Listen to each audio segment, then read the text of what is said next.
4 दिसंबर 1829 इस दिन ब्रिटिश भारत के गवर्नर जनरल विलियम बेंटिंक एक ऐसी प्रथा जो स्त्रियों के लिए अभिशाप थी, वो थी सती प्रथा। क्या हमारे धर्म शास्त्रों में, हमारे वेदों में क्या इसका कोई उल्लेख किया गया है, जिसने सैकड़ों सालों से स्त्रियों का दमन किया। की चिता के साथ उस स्त्री को जिंदा ही बिठा दिया जाता था और उसको अपने पति के साथ ही जलना होता था जैसे कि उसको एक देवी के रूप में दिखाया जाता था। तो हमारे वेदों में कहीं पर भी सती प्रथा का उल्लेख नहीं किया गया है। गलत फायदा उठाकर कुछ पुजारियों ने जो अग्नि शब्द था उसको अग्नि से जोड़ दिया और यह जो सती प्रथा थी इसको वैदिक प्रथा दिखाने की कोशिश की गई, ज़्यादा विस्तार हुआ था। और इसी समय सती प्रथा ने एक दूसरा रूप ले लिया था जिसे हम जौहर प्रथा के नाम से जानते हैं। और उनकी जो पत्नी थी उनको जबरन सती कर दिया जाता है। इस घटना से राजा राम मोहन राय को इतना गहरा आघात हुआ कि उन्होंने पूरे देश से सती प्रथा को खत्म करने की कसम खा ली थी। 4 दिसंबर 1829 इस दिन ब्रिटिश भारत के गवर्नर जनरल विलियम बेंटिंक ने एक ऐसा एक्ट पास किया जिससे सैकड़ों सालों से चली आ रही एक ऐसी प्रथा जो स्त्रियों के लिए अभिशाप थी उसका अंत कर दिया। दरअसल हम जिस प्रथा की बात कर रहे हैं वो थी सती प्रथा। तो जय हिंद साथियों, मैं विक्रम सिंह स्वागत करता हूं आपका अपने इस YouTube चैनल पर। अगर आप चैनल पर नए आए हैं तो चैनल को सब्सक्राइब कीजिए और वीडियो अगर अच्छा लगे तो वीडियो को लाइक और शेयर कीजिए। तो चलिए शुरू करते हैं आज का वीडियो।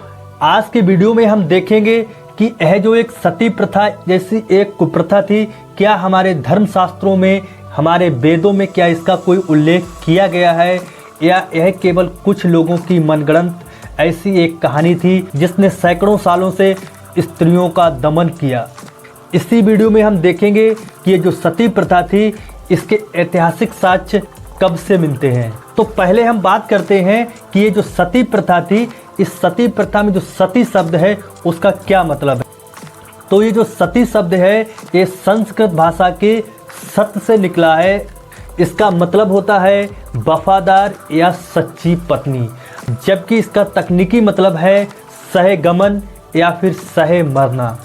तो अब हम समझते हैं कि जो ये सती प्रथा थी यह क्या थी। सती प्रथा जो थी उसके अनुसार यदि किसी भी स्त्री के पति का अगर निधन हो जाता था तो उस पति की चिता के साथ उस स्त्री को जिंदा ही बिठा दिया जाता था और उसको अपने पति के साथ ही जलना होता था। यह एक ऐसी प्रथा थी जिसमें कभी कभी तो स्त्री की इच्छा का कोई मोल नहीं होता था और स्त्री ना चाहते हुए भी उसको सती होने के लिए यह समाज विवश करता था। इसके बाद जो स्त्री सती हो जाती थी उसका इस तरह से महिमा मंडन किया जाता था जैसे कि उसको एक देवी के रूप में दिखाया जाता था।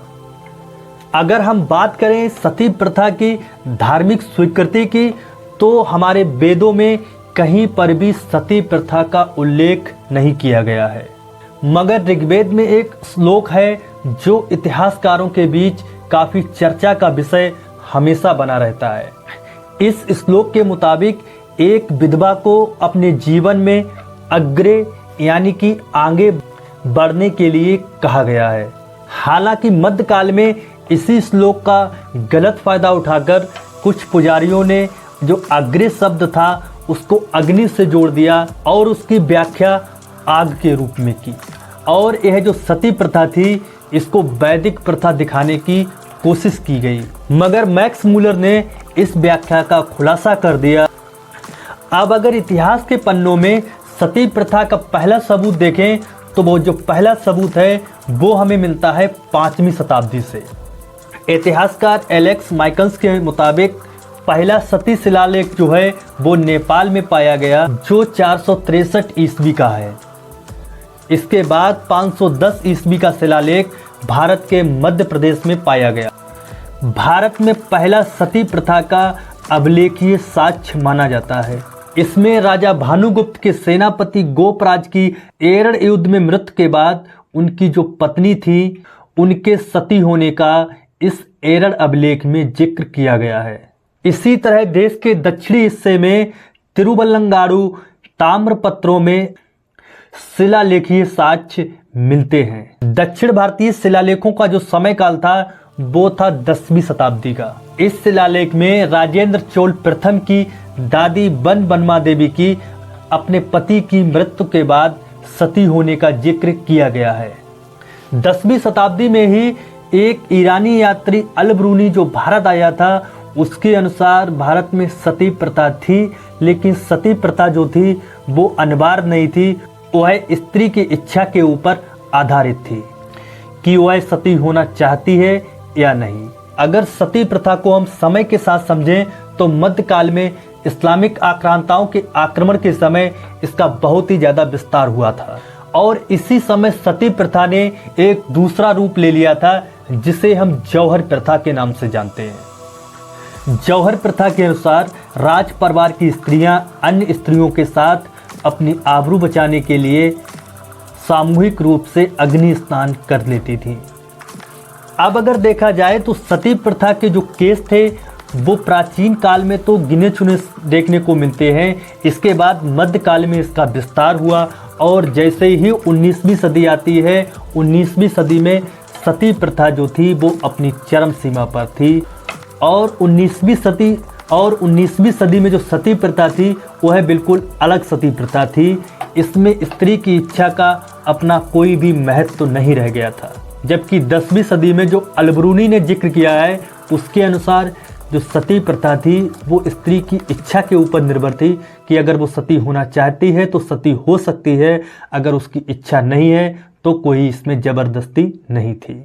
हालांकि यह तो बात हुई सती प्रथा और उसके विस्तार की। अब देखते हैं कि जो सती प्रथा थी उसको कब कब और किसने बंद करने की या उस पर रोक लगाने की कोशिश की थी। तो सती प्रथा को सबसे पहले गोवा में बंद किया गया था। इसको बंद करने में पुर्तगाली जो गवर्नर था अल्फांसो डी अल्बुकर्क, इसने 1515 में गोवा में सती प्रथा को पूर्णतया बंद कर दिया था। और अब अगर भारत में देखा जाए तो जो पहला मुस्लिम शासक था जिसने सती प्रथा पर रोक लगाने की कोशिश की थी वह था मोहम्मद बिन तुगलक। इसने सती होने के लिए विधवा को लाइसेंस लेना अनिवार्य कर दिया था। इसके बाद मुगल शासक हुमायूं और अकबर ने भी सती प्रथा पर रोक लगाने की कोशिश की थी, लेकिन यह लोग भी पूर्णतया इसको बंद नहीं करा सके थे। इसके बाद शिवाजी महाराज जो थे वह भी सती प्रथा के कट्टर विरोधी थे। अपने पिता की मृत्यु के बाद शिवाजी महाराज ने अपनी माता जीजाबाई को सती नहीं होने दिया था। हालांकि अगर देखा जाए तो पूरे भारत में सती प्रथा को बंद कराने में जिस व्यक्ति का सबसे ज़्यादा योगदान था वह था राजा राम मोहन राय का। दरअसल बात है साल 1811 की, जब राजा राम मोहन राय के बड़े भाई जगमोहन राय की मृत्यु हो जाती है और उनकी जो पत्नी थी उनको जबरन सती कर दिया जाता है। इस घटना से राजा राम मोहन राय को इतना गहरा आघात हुआ कि उन्होंने पूरे देश से सती प्रथा को खत्म करने की कसम खा ली थी। उनके प्रयासों से ही 4 दिसंबर 1829 को ब्रिटिश भारत के गवर्नर जनरल विलियम बेटिंग ने बंगाल सती रेगुलेशन एक्ट पास कर दिया था, जो संपूर्ण भारत में लागू हुआ और उसी एक्ट के बाद पूरे भारत में सती प्रथा पर रोक लगा दी गई थी। लेकिन उसके बाद भी सती प्रथा के केस आते रहे और आज़ादी के बाद भी अगर देखा जाए तो जो सती प्रथा का आखिरी केस था वो हमें मिलता है रूप कंवर सती के रूप में।